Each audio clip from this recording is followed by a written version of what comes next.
never know if it could change your life. Take a chance, you're neither wrong or right.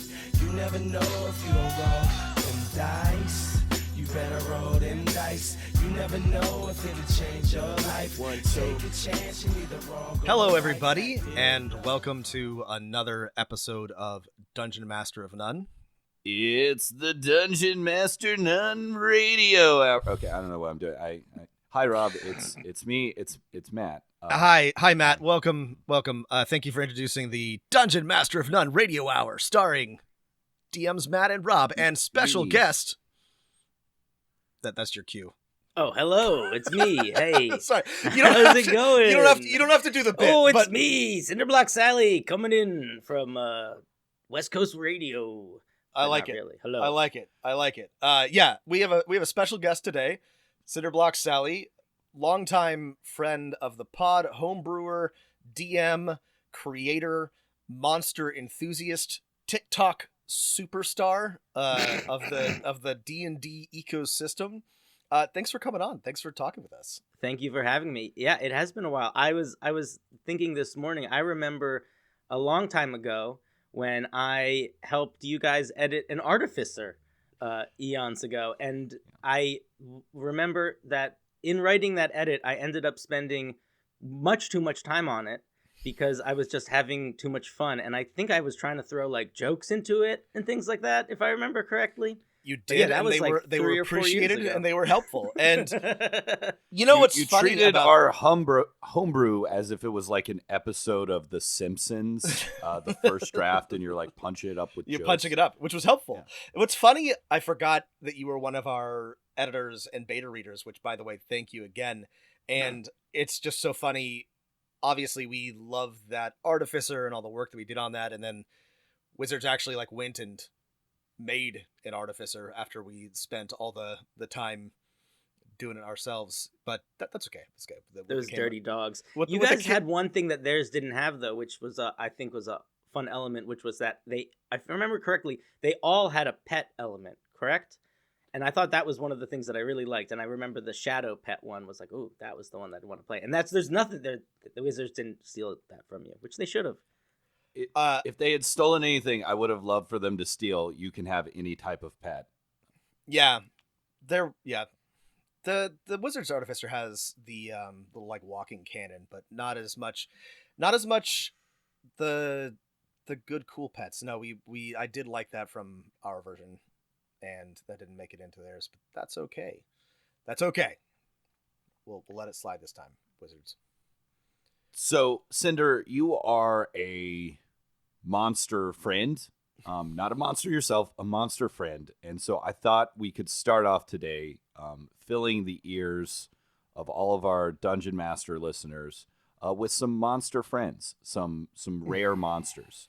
So we're going to pop open some booster sleeves and maybe find the rarest foil monsters that we all love to plop down in our games. But first, like, what is a cinder monster? Like, who are your guys? Who are your favorite little friends from the bestiaries, from the monster manuals?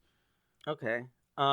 So my favorite monsters and my monster friends, the ones that I would associate, the ones that like hang out with me after the show, are not the monsters that I'm going to use the most in game, but they are the monsters that I think I have the most fun with, which are the Beholderkin. The whole family of the orbs with many eyes. But I love a good beholder, but my favorite thing about beholders isn't anything to do with the stat block of them. It's the lore that when they dream, their dreams affect reality around them. So if a beholder dreams that it's snowing, they might wake up covered in snow. And the only way that beholders reproduce is they have a dream about another beholder. And that other beholder will appear potentially, and then there's another beholder. And if it appears right next to them, they'll immediately like fight to the death. So that's why there's not a lot of beholders. They don't even have a cloaca. Ridiculous. No cloaca. How do they function? But what I love so much about them, and I think it's the reason why I say this is they're completely bizarre. They're totally alien. They're completely out of this world. When you see one, you don't really know what it's going to be able to do, especially if it's not one of these, it's not like the standard beholder. And that reality bending thing isn't even a part of their stat block. It's just like in the lore of the world. So from like a dungeon master perspective, it's just a tool that you can literally do anything you want with, which is one of my favorite things in D&D. But the other reason why beholders are my favorite is because of a very specific creature, which is the spectator. And the spectator is a different sort of beholder. They're not actually summoned through dreams. They're summoned, a wizard or someone will like summon one to like guard a building, and they basically do that for 100 years. And they're completely crazy. They're very simple creatures, but they have one of, if not, I think, the best ability of any monster in D&D. And I don't mean best in terms of power. I mean best in terms of it's just, well, I'll tell you what it is, and I guess you guys can tell me what you think about it. But the ability is called Create Food and Water.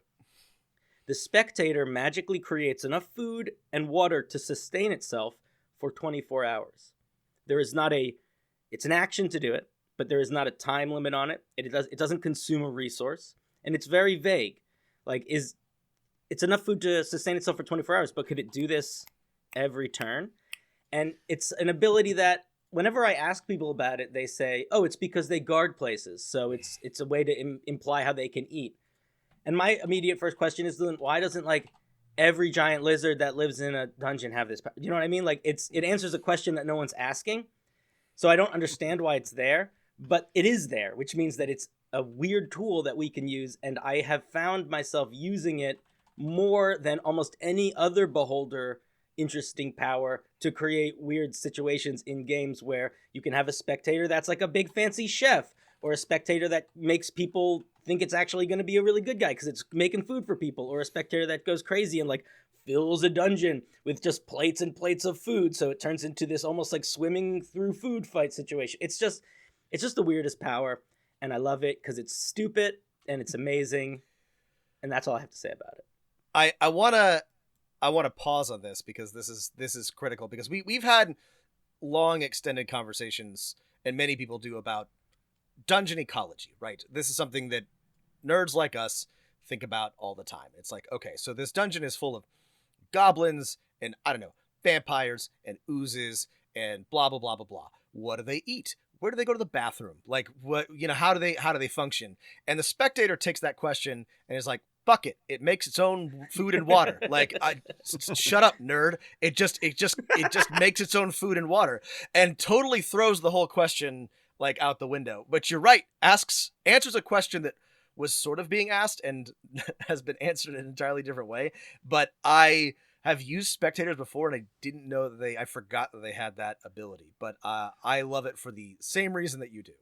Yeah, now I'm just imagining like a spectator that was summoned in the kitchen of an abandoned dungeon, and the players stumble into it. It's filled with just plates and plates of dinner rolls that they have to, like those, like the dinner rolls you get at like a mid-tier family restaurant or something, or the dinner rolls you see in a Hallmark movie that look really unappetizing, and yeah, the players like are cafeteria just climbing food. over those. I actually love this rolls. idea. The spectator can only create like cafeteria food, so you get like cardboard pizza and like gooey mac and cheese and Jello cups, and that's all that it can produce for you. I'm thinking about this question, and I love that the spectator is your type of monster. For me, it's the complete opposite direction, which is one of the things I love about playing D&D. You can get a different DM, and the game feels completely different. For me, I have like two monsters types that I always go to, which is one, just a little lovely goblin boy, like a little goblin boys. We love our goblin boys. We love our beautiful goblin sons, children. And for me, the goblin is not like a creature that lives in the world and has an ecology. Like, it's a fey spirit. It's a demon. It's like it goes in there and eats like chickens, and the players always find like two goblins like foxes in the hen house, or like trying to steal people's cutlery and stuff like that. And they're just little, because I love doing like little nasty weird voices. And so I love goblins. And then of course I love like a mythological monster that was summoned by some crazy wizard, so some Wendigo or a demon or something like that. But I love my little goblin children. Goblins are great. There's that famous, I don't know what we would call it, thought experiment, Tucker's Kobolds, about how to make, your kobolds more dangerous, how to turn these like CR 1/4 creatures into a real threat by having them use the terrain and traps and things. But I just think that works so much better with goblins. And I will present my players with goblins like well past their ostensible threat range, and they will hide and throw fire bombs and use poison arrows and have level 1 spellcasters casting entangle and sleep and other like incredibly annoying spells, and they hate it, and I love that. I love how much they hate fighting my goblins. It's one of my favorite things is I love a goblin boy too. I only realized this when we were preparing for this episode, but I realized that one of my go-tos, maybe not like the iconic Rob monster, but definitely one of them, is animated objects, is animated armor. The broom, the animated broom is a incredible like level 1 challenge. And I also just love villains that use animate object or animated objects like as part of their combat encounter. I have very nearly lost players over this propensity. They have really not liked some of the encounters, but I love that they can, it you do it once and your players spend the rest of the campaign like watching every suit of armor and every broom closet, and just in case something like springs out at them and attacks them. But I also think it's just like it can be like a really interesting encounter, especially if it's like they're like books flying at your players or something like that. Like it's a great like add-on to any number of other things. So that's something animated objects also don't fuck around. Like, they don't. A rug of smothering will wreck they're even dangerous. A mid-tier party that doesn't understand how they work. Yes, they are not joking. Like they do serious damage. They are major threats.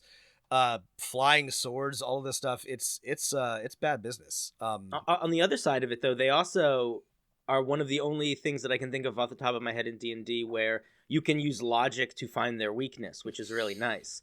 Like if you're like, okay, this is an object animated through magic. What if I cast a spell magic on it? And it says in the stat block, it just turns it off. There's not that many monsters that work that way. That have like, if you sort of extrapolate the logic, it's like, oh, this should work with this. Oh, it does. It says so.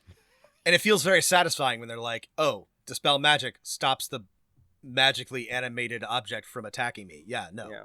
Or I've had an animated scarf in my game. I've had a archer player be like, I'm going to try and shoot an arrow through it to like pin it to the thing. Yeah, but they're very dangerous, right? They will choke you to death.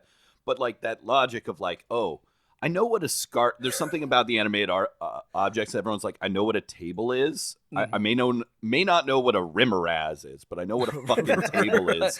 I know what a table looks like. Chop it. Yes. What do I do to stop a table from hurting me? Right. Yeah.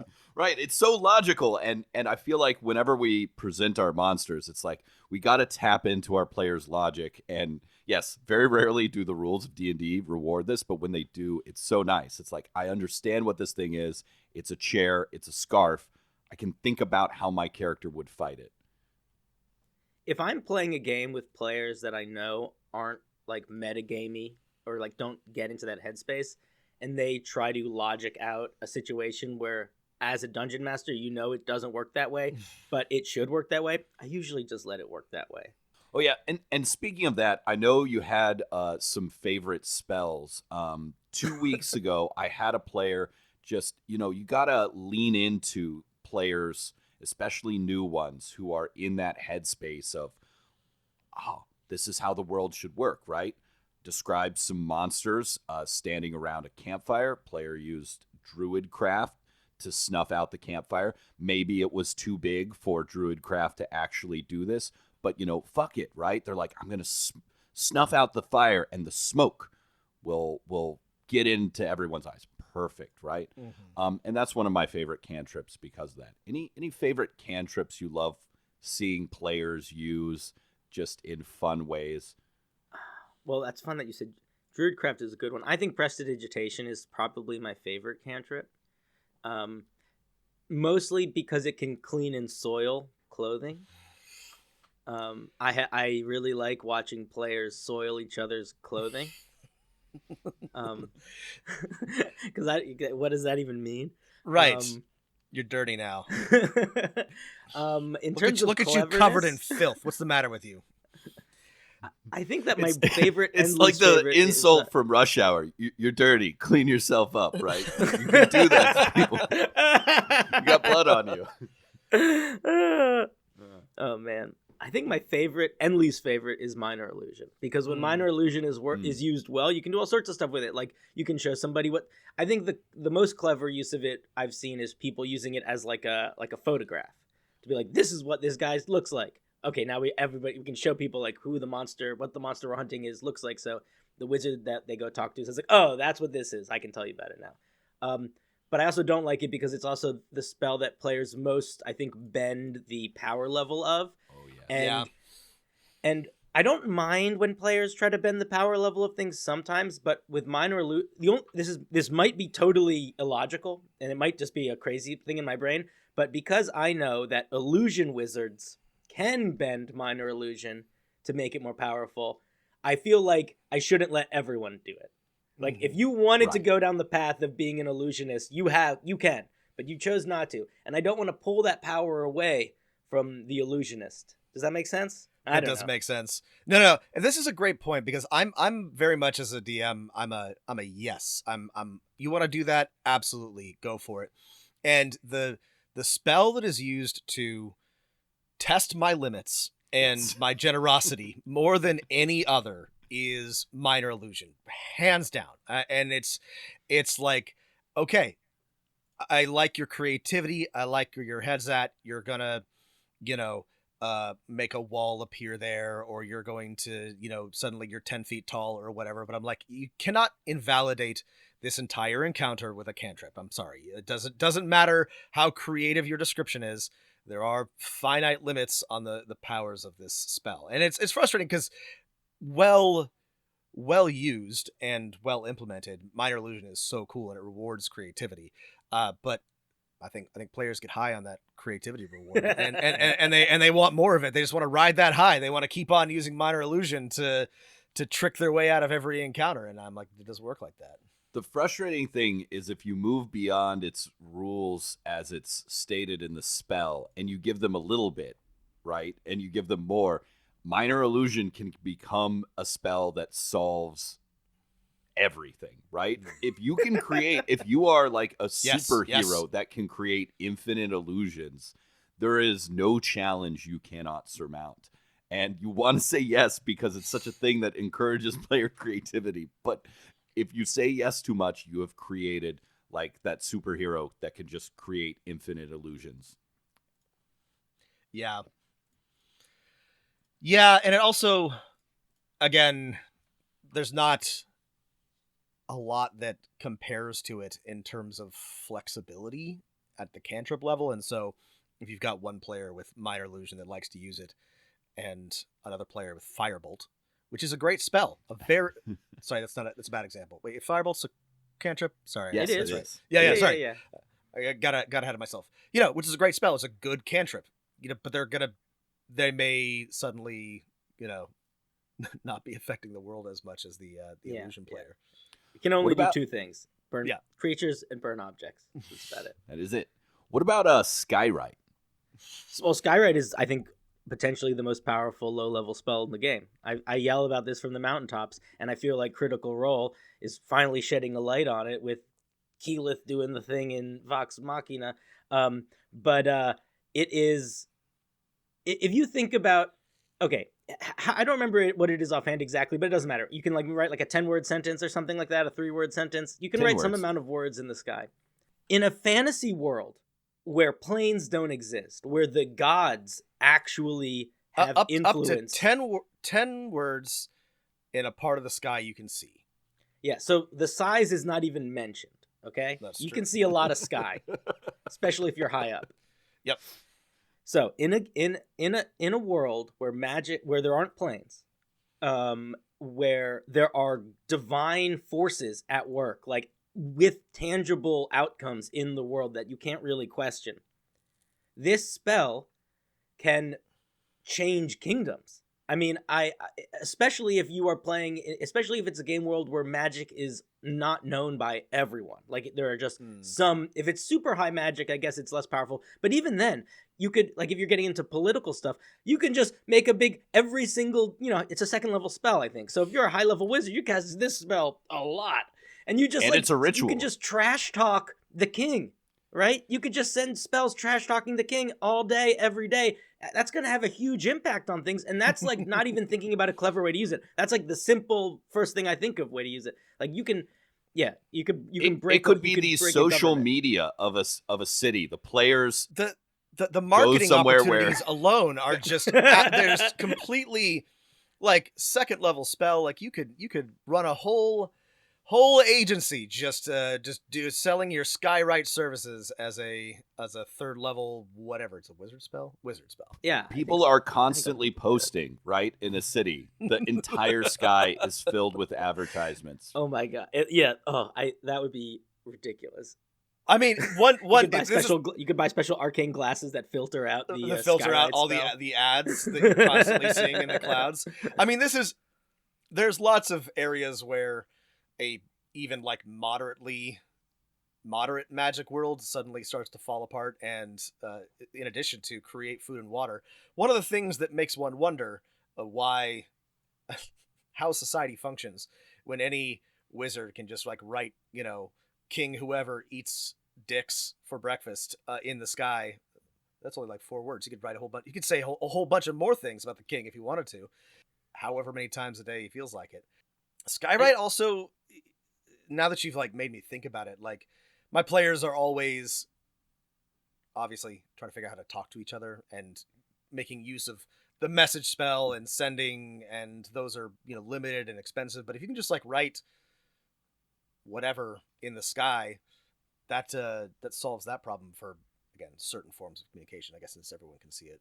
Yeah, and if you're not going in the silly direction, if you're like, okay, how would I actually use this in the game? Is it actually that powerful? The things that I have used it for in the past that I think have worked really well is using it as a way for like a government's like city watch to like enforce things or to make known danger in the city in certain places, to like send like sort of like alarm messages. Or what I think the coolest use of it is, and the only way that this works is if the people that are playing don't listen to me say this right now, is to create a situation where you have like a weird cult that is worshiping this person that like it seems like that like nature and the world is like telling you that they are a god, and you just find out that they're just some random jabroni that learned the spell Skywrite and is casting it multiple times a day, and people don't realize that that's what's happening, and they're using it to sort of become like a strange cult leader. Because magic, because the gods exist. Who's to say? Who's to say what's making the clouds say what they're saying? Right. You could write in Windings to make it really confusing. I don't think it says which font it has to be. Yeah. What god would use papyrus? Dark god. I mean, and it says like a strong wind can disperse the clouds. So like, what do you have?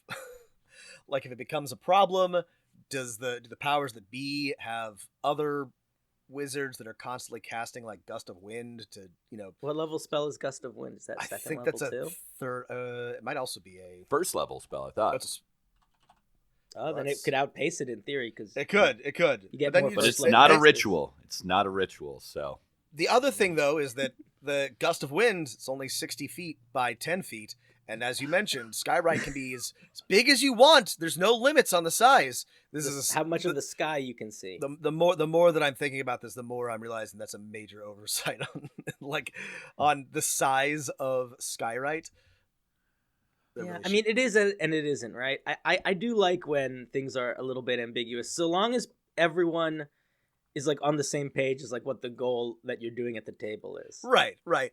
This is, I mean, I do think this has gotten a lot better, but there is a segment of the D&D community that will look for opportunities to exploit imprecise rules, and they've gotten a lot better about making sure that those corner cases aren't there so that they can't do bonkers things. But Skywrite absolutely does not clarify how large the message can or can't be, and I would place limits on that as a DM. But rules as written, it could be as big as you feel like. I'm into it. All right, Big old 8 equals capital D, just like spreading Just across like the sky. right across the sky. Yeah.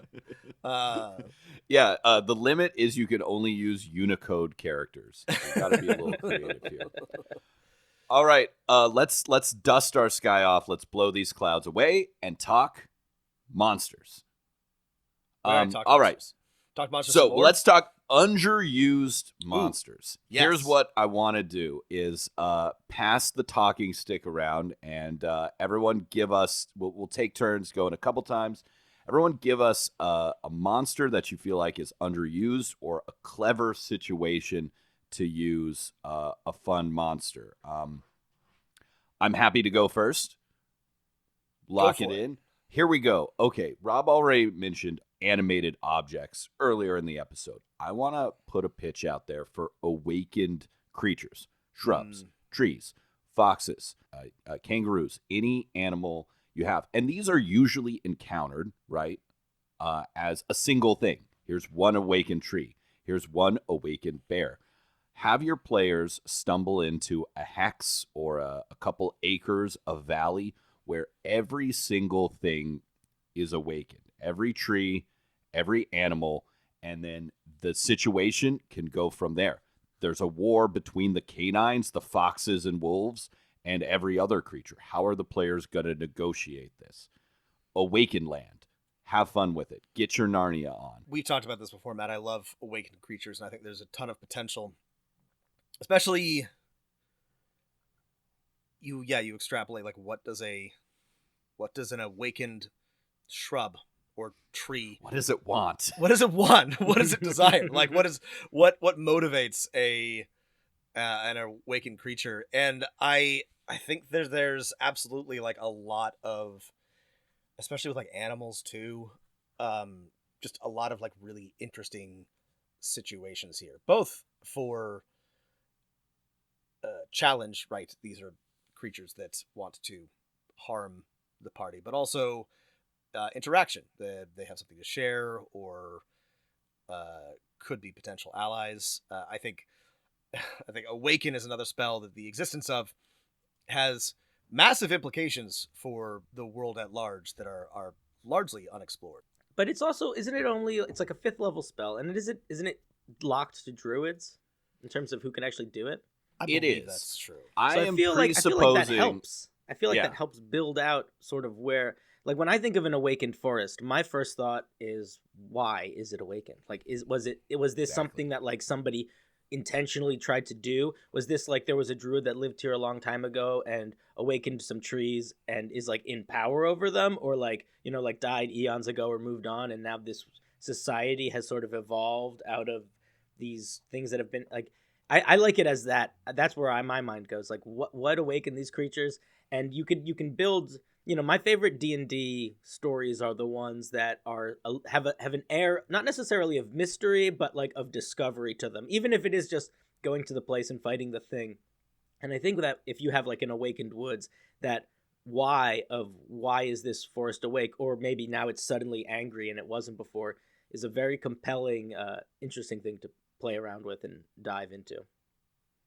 Yeah, there could be a dead druid spirit that lives on that is powering the awakened thing. This could be threatened. This could be protected by the players. Or it could just be a fun negotiation between different awakened factions in a forest, right?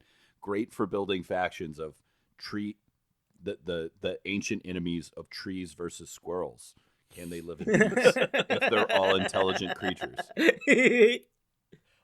Good point about the druids. That does force you to think about, why was this creature awakened? Though, with that in mind, not, what's the word I'm looking for? Not evil, but antagonistic druids are actually some of my favorite villains. And there's, a mad druid going around and awakening things, should be awakening the awakened. entire king's stables of horses or the cavalry's horses, and now the like soldiers can't. They have to negotiate with their mounts. with their steeds. That's a good idea. Oh, that's good. Awakened creatures. There's so much potential Also for silliness. for silliness, of The course. silliness too. Well, this is You give them all a bunch of vests, everybody's having a good time. Everyone's having a good time. All awakened animals must dress like Winnie the Pooh or Daffy Duck. Vests and shirts No pants. only. No pants. No pants. No pants, little vest, maybe a shirt, maybe a little hat. I threw in an awakened horse in one of my campaigns. I don't even remember why. I think somebody was like, "Can we talk to the horse?" And I was like, "Actually, sure. It's awakened." And then I had to keep that NPC for the rest of the campaign because every single session they were like, "We want to talk to the horse." And so let this be a lesson to you, DMs. Be wary of the creatures that you include in your campaigns. All right, pass the talking stick to someone else. Give us a pitch for a weird or unusual monster. All right, I'll take it. What do you guys think about the star spawn?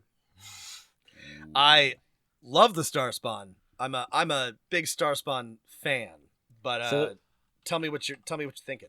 Yeah, so I think that the star spawn are a perfect example of how to make a high level party challenged and how to make a party when you're in that situation that many of us find ourselves in as dungeon masters, where our party has way too many powerful magic items. They're only level 10. Somehow they're taking on adult dragons. Like things seem off and you're like, how do I recalibrate this? The star spawn. Because what the star spawn do is there are a couple really high AC ones, I think, but for the most part, they're all fairly mid-tier AC. But if you look closely at what their abilities are, they really, really synergize in these devastating ways. So, for example, they all have abilities that sort of interact with each other. It's also one of the reasons why I like them so much is I point at them whenever I am trying to get somebody to think about like how to use monsters in synergy together, because it's built into how they work. So like the star spawn Gru, which is the littlest of the star spawn, it's terrible. It's not a good creature, but when it is within proximity of the adventurers, they have disadvantage on attacks against other star spawn that aren't star spawn Gru. So if there are, you can't attack the big scary one because you're gonna have disadvantage. I mean, you can, but otherwise you're gonna smash these little guys. And if they do get a hit off, they can give their friends advantage on attacks. So, for example, one of the other star spawn is called the Mangler. Okay, and it basically is it's like a stalking creature, and it has this thing where its attacks are fine, but if it has advantage on its attacks against the thing that it's attacking, it does like twice as much damage as psychic damage. So if you throw that in with the star spawn Gru, you find yourself in this situation where they're able to just get off these massive hits. Or like there's one called the Behemoth, I think, or the Hulk. And basically whenever it takes any psychic damage, it just explodes psychic damage. That psychic damage just happens to every creature around it. And then you have other star spawn that shoot psychic damage. So you can be in a situation where you just throw a Hulk out into the middle of a party and have the guy that shoots psychic damage not shoot the players, just shoot the Hulk. And suddenly it's going to hit, and then the players just get hit by this like nova of psychic damage. So it creates this, it's just one of them. They are terrifying creatures to fight. They wreck parties, and they mix so well together mechanically. I don't often see monsters that, even if they're all of the same type, that so intentionally are built to work together without them exactly saying, hey, you have to do it this way. But if you read how they work, you're like, ooh, this is going to be, let's put the players in their place for a second. Or let's, like bring the fear of the Eldritch in. That's I also love a good Eldritch horror in the middle of a fantasy campaign. So I always lean towards that stuff. They are the darkness behind the stars. And yeah, so many monsters in the monster manual, the different versions are sort of like, here's a different version for different levels of party, right? And these work really well together, all in the same encounter. Well, this is a great example, because the other problem that you run into with high level parties that, dumpster adult red dragons or whatever, is that there's an action economy problem, right? And so these days, when I'm trying to build a challenging encounter, it is always many monsters rather than one big scary one. And especially if you can put together a crew of Starspawn or something else, that especially if they work together well, that's so much more challenging than one big hefty baddie.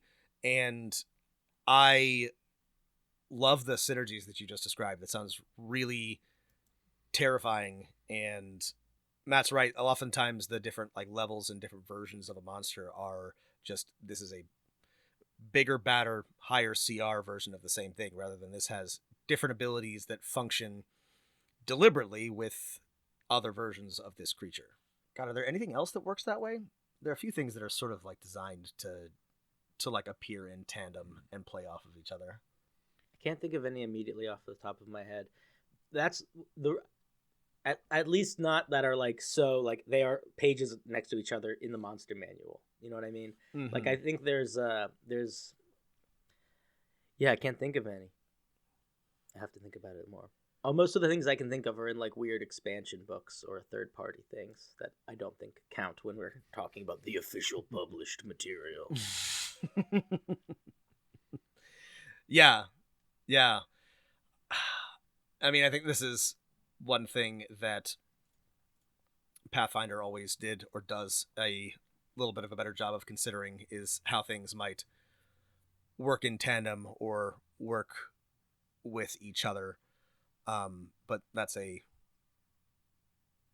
pack tactics, right? There's pack tactics, which a lot of things have, but that's not really a unique. No, and thing. that's kind of a low effort version of what you. I mean, not bad low effort, but giving something pack tactics is easier than saying these are two distinct abilities that work together when these monsters appear as a group. So mine's a lot less interesting than this, and I don't. I don't even know if this is necessarily underused, but I really like owl bears. And I think that owl bears tend to show up as... Oh, yeah, a rare monster. There's only plushies and stickers. And they've only had their art redesigned 20 times. It's okay. How they Never tend heard to of be these. used in the game tends to just be, it's an owl bear, and you fight the owl bear. But I'm mostly interested in them because, yes, they're horrible and adorable, but also, what the fuck would an owl bear be like? I know how a bear behaves. I know how an owl behaves. How does an owl bear behave? What's the sort of natural inclination and behavioral patterns of an owl bear? And by the way, I don't know the answer to this. Do owl bears, do they lay eggs?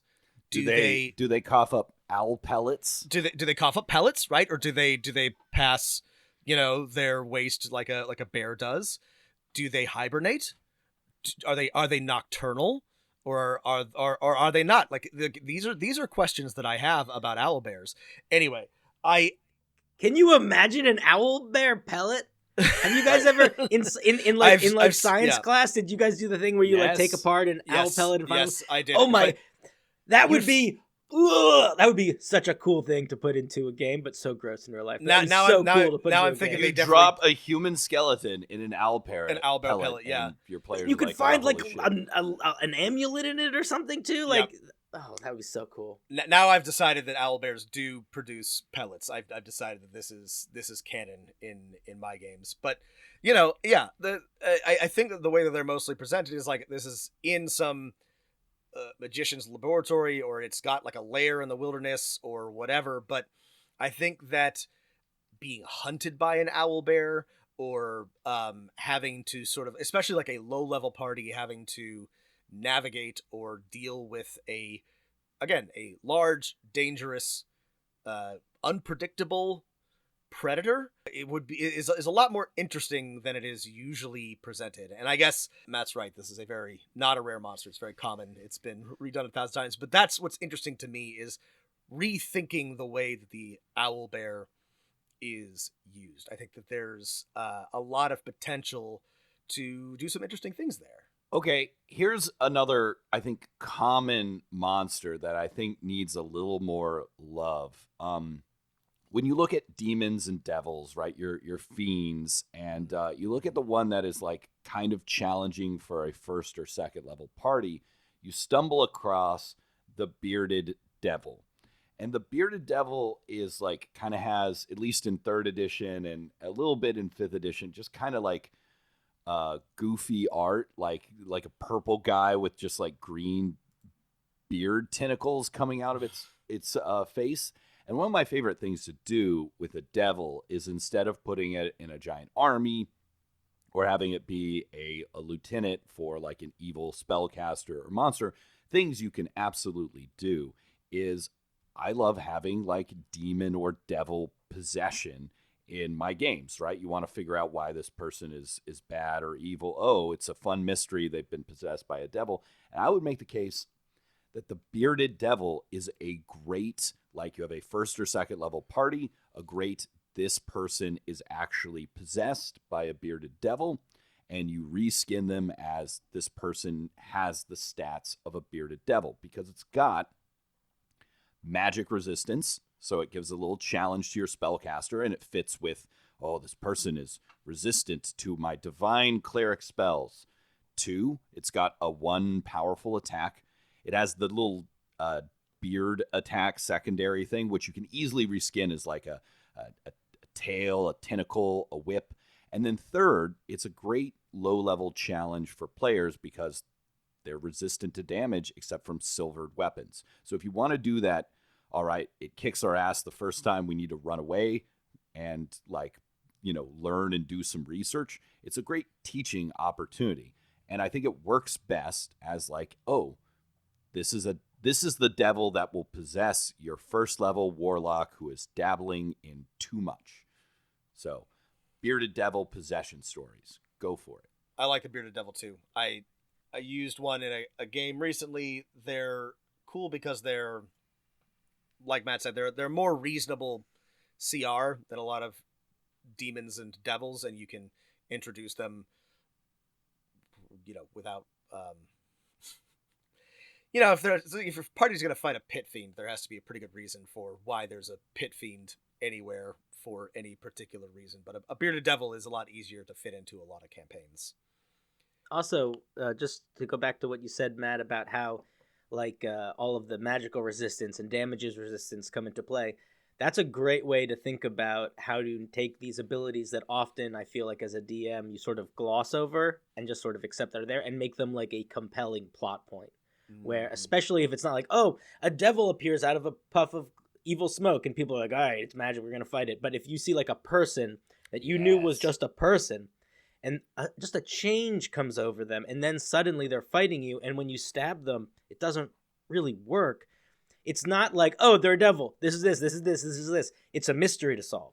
Yeah. And suddenly this defensive ability that this creature has that oftentimes is only there like as oftentimes if you don't like bring it to the table in the right way, it just kind of makes players frustrated, becomes like a clue to the mystery that they have to figure out and overcome. That's a very cool. I like that idea so much.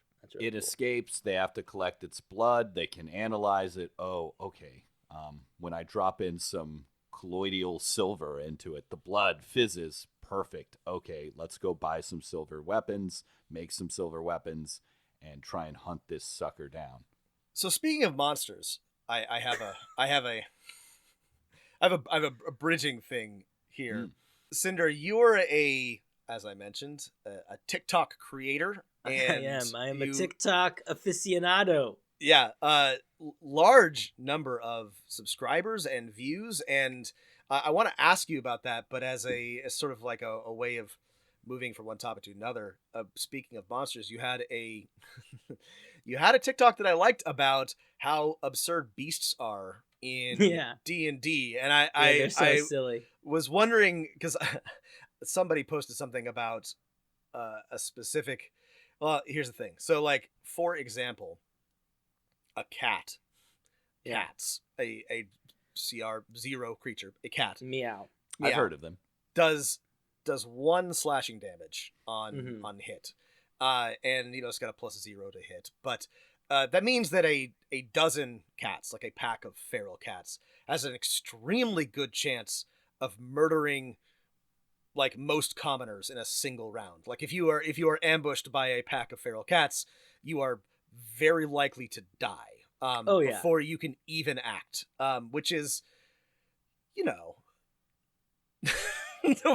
not probably like how dangerous cats are in reality, but there's a lot of things that are very silly about D&D monsters, but beasts especially. There's some just super goofy things. Yeah. There's a lot of, I'm sure there's logic behind some of it. Like you could argue that they are the way that they are to make it so it's balanced for Druid's wild shape, or that like at a certain point going below 1 hit point or 1 damage is redundant, assuming that you're like hitting something as hard as you can with a sword.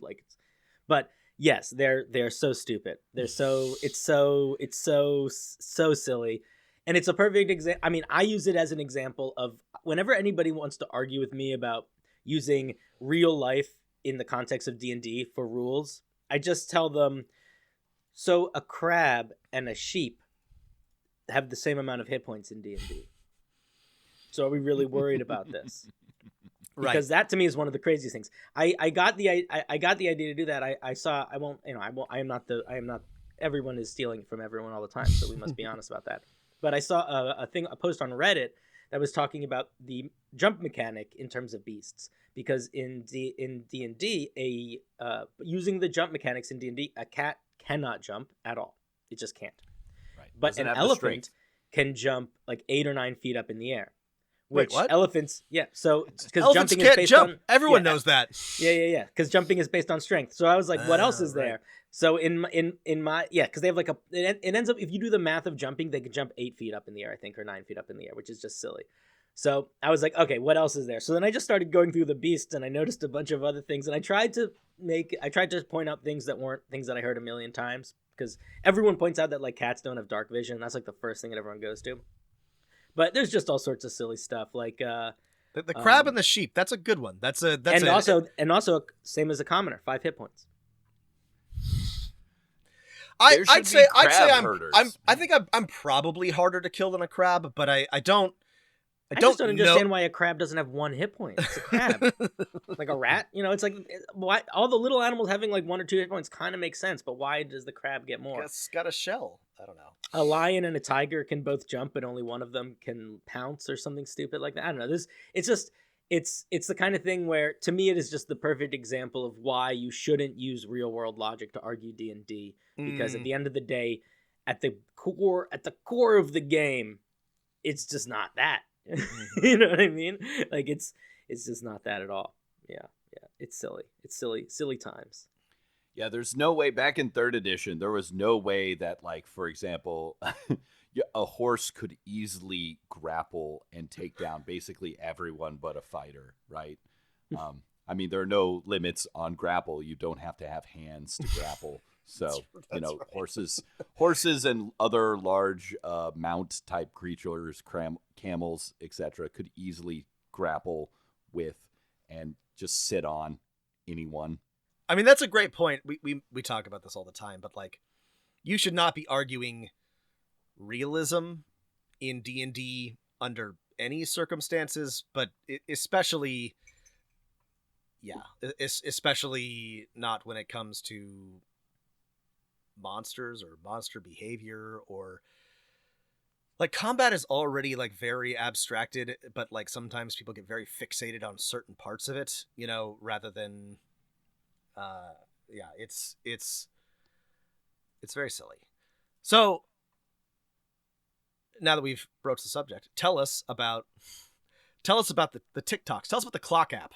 Cinder, Ooh. what's it like? Well, let me tell you, it is the best app if you want all of your information just going to places you don't know where it's going. So if you're trying to connect with people that you're never going to meet that want to collect data, it's the app for you. But it's also pretty fun. For me, the reason why I got into it was I have very little like technical knowledge about how to produce content in terms of like cameras and videos and editing. And it is a way, it just does all of that stuff. So it just made it super easy. But yeah, I don't know. I like making videos that do most of my content is either like ways of reflavoring things that already exist without changing the mechanics, or just like, I don't know, things in the D&D world that I think about that I think might be useful to people. I try to imagine that it is largely like dungeon master advice or player advice, but at this point now it's also just full of silly bullshit too. I just did a whole series where so have you guys been watching? You guys know Critical Role's new show, The Legend of Vox Machina? We're familiar. As we mentioned on a previous episode, it's not for us, or it's not for me, but I've been enjoying it. Like that it exists, and I'm happy for the people who are enjoying it. I lack the attention span, so but here's the thing. I wanted to hear what you had to say about it because I'm very interested in it, and I'm curious about what your take on it is. Well, I should hope that you're curious what my take on it is. I'm a very important person, as you said are. Earlier. You're a TikTok superstar. So it's fine. I got into like it. You don't have to largely... defend it. I no. liked Listen, it. Yeah, listen. Yeah. I got into D&D through Critical Role, so I've been a fan of theirs when they were back on Geek and Sundry and had terrible sound quality. I've been listening to them for a while. OG days, yeah. Yeah. That's when I listened to them too, like watched and listened. So I love that old like Critical Role. Yeah, they're great. I mean, you fall in love with at the end of the day, you fall in love with people playing D&D together more than anything else. They're having a good time. It's nice to watch. Yeah. So the cartoon show I think is very fun, very good. There's some things that I don't think translate well from the game to the show, but it's sort of whatever. Like you can't imagine that everything is going to like. So like for example, Sam Riegel is the voice of Scanlan, who's like the little bard, and he was like that actor is incredibly funny. Like he is such a funny improver, and I think his character is not as funny in the show as he is in real life. So like his quick improv style comedy and the way that he could just bounce off of the other players, it was more funny watching him as a person crack those jokes with his friends than watching an animated version of his character crack those jokes in the context of outside of the context of a D&D game, for example. But I like the show a lot. I think it's very good. But I've been doing a series on TikTok where I just talk about the show as if I don't have any context for it. And I give as many wrong pieces of information as I can. And because it is so near and dear to so many people have so many feelings about it, it just really riles people up. And it reminds me of like when I was a little kid and I would make prank phone calls. But it feels like a way that I can do that as an adult that isn't like hurtful and isn't like targeted. Because it's just so for example, I call it Vox Machina. The whole premise of the series is that I basically am like, hey, there's this new show on Amazon Prime. It's pretty good. There's too many main characters, and it kind of reminds me of a D&D game. So I thought if I described the characters as if they were D&D characters, it would help you understand them in the show. And obviously, it is based off of that. But immediately, like 3 seconds in, everybody's furiously angry. And then I proceed to use like very random bits of details from the show to describe each of them as the wrong class. And like one of the characters' name is Grog. I just call him Greg. I talk about how Pike is his daughter, which she's not. She's like his friend. So so that's one of the best things about TikTok is that you're doing it. You're doing a Ken M. You're. I don't know who that is, but I'll accept it. Advanced trolling is Ken M posts in, or I don't know if he's still around anymore, but he posts in like Facebook groups, like obviously like misunderstanding the point of everything and making people really furious. It's the best. It's really funny. It's the best way to troll because the thing is, as adults in the world, you shouldn't really troll people. You shouldn't be mean when you're trolling, but but jokes Yeah, are funny. Exactly. And I think we were talking about this. Yeah, we were talking about this a little bit beforehand. It's a way to not say, "Hey, you're dumb." It's a way to have you step forward and say, "Excuse me, good sir, I'm dumb," and it's That's amazing. right. You have to volunteer to look foolish with trolling. And is the then thing. and then Yeah, people you get have to like take the really bait. angry. Yeah, people get so and people say like mean. The best is when people like one person. People will write really mean comments about it because they're like getting really upset, and then you just like pin the really mean ones. That's. I mean, I'll send you a link to Ken M's greatest hits. You'll appreciate it. Your kindred spirits. All right, cool. So but- yeah, I don't know how much I'm gonna keep doing that because that might have just been like a little bit of a magic moment that I had. Most of the stuff that I do is more like, hey, let's talk about this monster, or hey, you want to play a gunslinger, but you're playing at an Adventure League game. Here's a way to reflavor a warlock to be a gunslinger, so you can still follow all the rules. I do that's usually the kind of stuff I get into. Well, and your that sort of most thing. I think your most popular video, and it's I'm not I want listeners to go and watch it for themselves because it's really cool. But it's a really great short description of how to run a false Hydra, Oh, and yeah. I really liked it. It's such a specific instance, and I don't know when I would ever. Well, I do now that I've watched it. I actually do. I'm like, I'm going to put a false Hydra in one of my games, but like, it's such a cool idea for how to run a particular monster and encounter, and so that's really cool. You have a bunch of good stuff like that. I enjoy your TikTok content. Well, And I we talked- appreciate that. we talked about this. There's a couple of different types of TikTok creator, right? There's old nerds like us who are talking about running games, how to be a DM, tactical stuff, and then there's And posting thirst traps. That's right. Yeah. You guys didn't mention any of my thirst trap videos. I did not mention. I want people to go see for themselves.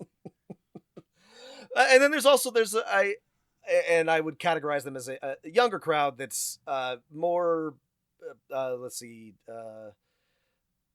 performance cosplay vibes, feels based D&D, which and this is not a criticism or endorsement of either, but I enjoy. I like to get like a little bit of this is what I like about TikTok. I'm like, I just pull it up and I'm like just blasted with information and ideas, and sometimes not the ones I want, and sometimes not what I'm looking for, but I'll usually like learn or see something cool if I swipe enough times. And it's we probably our least popular episode ever was when we watched and discussed some TikToks on the episode, but our listeners, you know what, listeners, you're gonna have to get with the times. You're gonna have to download TikTok and watch some, because it's you don't have to do that. It's a hellscape, guys. it's all a hellscape. That If was you've the survived early without days it. of D&D TikTok, where no one knew what to do. Yeah. And it was in the early days of D&D TikTok where the only TikToks that existed was the Simpsons stand-up comedian, like, Rangers drive like this, but like barbarians drive like this. Sorry, one of those was really terrible. Yeah, it was like, fighters be like this, but bards be like that. You know what I mean? Yeah, there's a lot of skit stuff. Yeah. I dabbled in that for a hot second. I'm not. It's you know what it is. It's so much.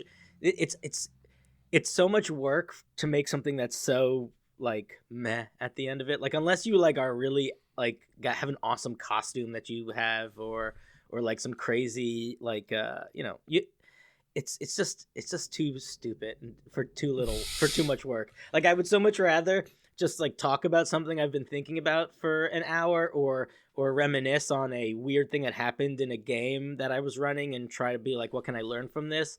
It takes like a tenth of the time to record it, and I feel like it's much more interesting content at the end of the day. I think that's what people want, and I think that's what TikTok is probably best used for. I feel bad for the people. I feel bad for people everywhere who put effort into things and then watch Well, people. listen, some of it's not bad. There's Not definitely that you some not people that you out don't there. not that you don't put effort into things, but No, you know, I don't put that much effort into things. I Let's feel be honest bad here, guys. for people who I like, who I respect, who do put like a ton of effort into costumes or design or editing or whatever. And it's, you know, if you do it for the love of it, then good for you. It's just, it's got to be rough out there. Well, it's rough out there for a hardworking independent creator, you know? Oh, yeah. I mean, if you don't, I agree with that sentiment very much. Like the people that I like that do that kind of stuff that's more like skits and just like silly things, they are clearly people that are having a wonderful time doing it. And they're people that are going to be making those costumes anyway, and probably were just doing those skits to the people that they live with before they started filming them on TikTok. But for me, I don't know. I have to. I'm forcing it when I have to do that. So I just lean into the stuff that's more fun for me. Yeah. To go back to what you said about that false Hydra thing. Also, like, I don't know. For me, D&D is at its best when it's like cinematic feeling, and that's definitely not true for every game. Like that's not going to be everybody's bag. But I feel like a lot of the time, what I'm just aspiring to do is try to come up with ideas that are going to make players feel unique things in a moment, which is a very vague sentence now that I'm saying it out loud. But like at the end of the day, like that false Hydra idea, the whole gimmick of that idea is like, okay, if there's a monster that actually eats memories, how the hell can you make someone feel that? That's an impossible thing to make someone feel. I don't want to have my players fight a monster that I can't have them somewhat genuinely sit in the position of their players in. So like that was like a way that you could try to give someone that feeling of like, okay, if you were actually going to encounter this magical force. That's why I feel like a lot of the time when I am using monsters or magic in D&D, I don't explain what it is. You just experience it. Like going Right. back to the silliness of Skywrite, I would not tell my players, oh, you see someone is casting Skywrite and it's making the clouds be weird. I would just describe the clouds being weird and all these people bowing down to this, weird guy waving a staff in the air, because you want them to feel what it would feel like to be there. But that's not for everybody. A lot of people like D&D a little bit more video gamey or a little bit more tongue in cheek, or so if it's your bag, it's your bag. It's all about for me as a dungeon master, not pulling the veil back as much as you can, right? Mm-hmm. You don't say it's a bearded devil, right? You say this person now has a horrible demon face. Yep. And your attacks aren't hurting them. Mm-hmm. What do you do? And then finding those, moments where you can say there's a bunch of termite mounds here, but the termites are ghosts. And it seems like they're climbing trees, right? And they're like ethereal termites. What are they trying to eat, right? Or you come into an ancient battlefield and it's filled with hermit crabs that live in the helmets of the warriors, right? Getting weird and crazy with it. I liked what you said. I don't think that it's like obvious or dumb at all to say that you like want D&D to be cinematic. It's a little bit like saying art is supposed to make you feel things, because like, yeah, no shit. But also it's sometimes a thing that you have to remind yourself or sort of like set as an intention. And I totally agree that like what I really want is to really bring my players into the moment. And sometimes that can be we're laughing and having a good time and goofing and they're invested. And sometimes it can be, this climactic moment has finally, I've managed to draw them in with my description and with this mystery that I've been building. And that's a real challenge. And that's what I liked about your false Hydra description, is how do you build the suspense? And Matt and I have talked about this a ton because we did a bunch of episodes on horror and running spooky games, and it's hard. It's not easy to get your players invested, to spook them, or to make them feel anything. If it was easy, it would be more people would do it. But I totally agree with that sentiment, I guess is what I'm saying. Yeah, horror is hard in D&D. You have to like have a certain amount of trust with your players also, and they have to with you. Mm-hmm. And then you have to like almost play with that trust a little bit and be like, they trust that you are going to fuck with them. It's a weird thing, and it's honestly, I truly think that it's not for everybody, and I think a lot of people that think it's for them, if they were in the middle of it, might not like it as much as they would think that they would, because I feel like horror. How do you make someone feel fear in D&D? Aside from like mystery and the unknown, it's messing with their agency, which is not something that like people actually want at all. Right. Like it's but it is the way. If you want to make someone feel uncomfortable in D&D, you mess with their agency. And that's something that like is so opposed to everything in the zeitgeist that like it's not even like a thing that people want to broach as a topic. I made a video a little while ago of a way to fuck with your players, where basically the idea was, if you want to make them feel paranoid, send each of them a text message, like they're going on a trip or something, and send each of them a text have them each roll a die, doesn't matter what they roll, and then send each of them a text message and say, you're not the doppelganger. And you send that to every one of them before they like go on a mission somewhere. But what that is going to do is, if they don't expect you to fuck with them in that way, like if you have a relationship with them where you can mess with them and they're cool with it, that will sow extreme paranoia in a way that you wouldn't be able to necessarily just make them feel otherwise, because at the end of the day, they do know it's a game. They do know they all want to survive. So there's not really a reason that they wouldn't trust each other. And that lack of trust and paranoia is often like a big part of the sort, especially if you're out. This was in the context of a The Thing sort of game. So like to sort of create that sense of like isolation and paranoia, that's a really good tool. But people also will hate that idea, and there will be a lot of players that if they realize that that's what you're doing, they're not gonna trust you anymore, and it's gonna like mess with the larger ecosystem of your table. So it's a dicey game to play. I generally don't do too much horror outside of like visual description and like things happening in the world as sort of like grotesque or like horrific imagery kind of stuff with like eldritch things. I like that. Eldritch always makes its way into my game. I can't help it. But because of that, because I want my players to trust me, and I have one group that doesn't care if I fuck with them, and I do sometimes, but most of them, you know, they want me to be the dungeon master. They don't want me to be manipulating them. And I want them to have as fun a game as possible. So, you know, a lot of my players also just really aren't into horror like at all. Like they'll fight a Cthulhu, but they're going to be making jokes while they're fighting. They don't want to be spooked.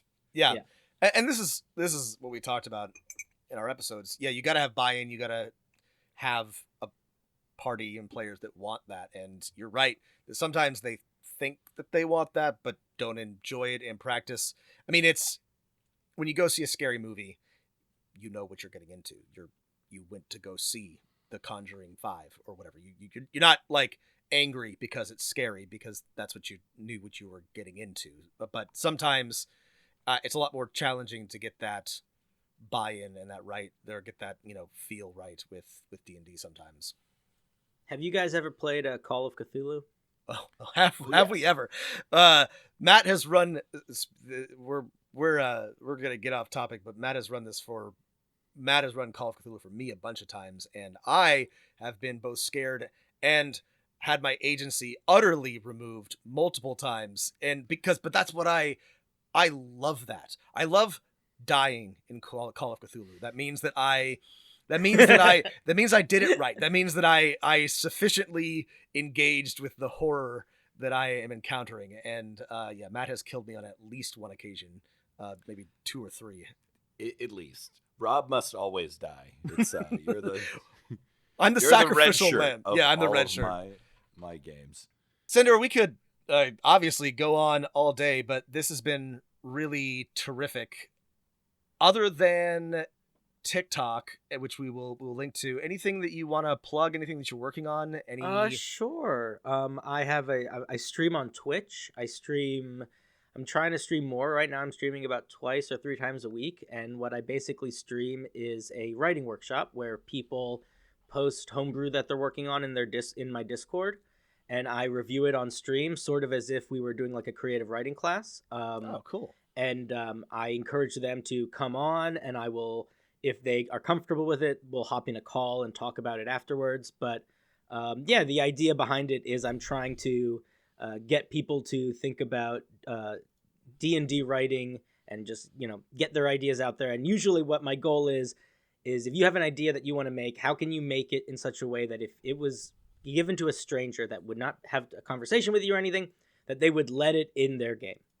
So it's pretty fun. So we do that, and then we also just So it's finally an about D&D opportunity stuff a little to bit. earn your DMFA, your Dungeon Master of Fine Arts. and Exactly. creative writing. And it's so it's like it's a much smaller D&D homebrew community than there's other ones that you can find that have like hundreds and hundreds of people, but it's a fun little spot. So the Discord, if people want to join it or hop into any of the Twitch visits. We did a Valentine's Day one where we did a date, and we did a tier list of which D&D classes would be the best to date while I drank very bad wine.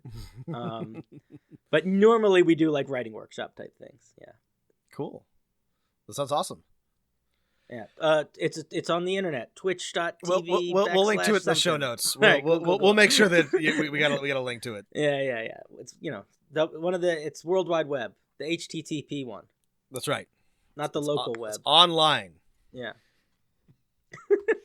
And that's about it. I'm working on some podcast stuff with some people. I've got a buddy who is putting together like a radio play that I'm doing a voice in, and just little things here and there. Slowly building your empire.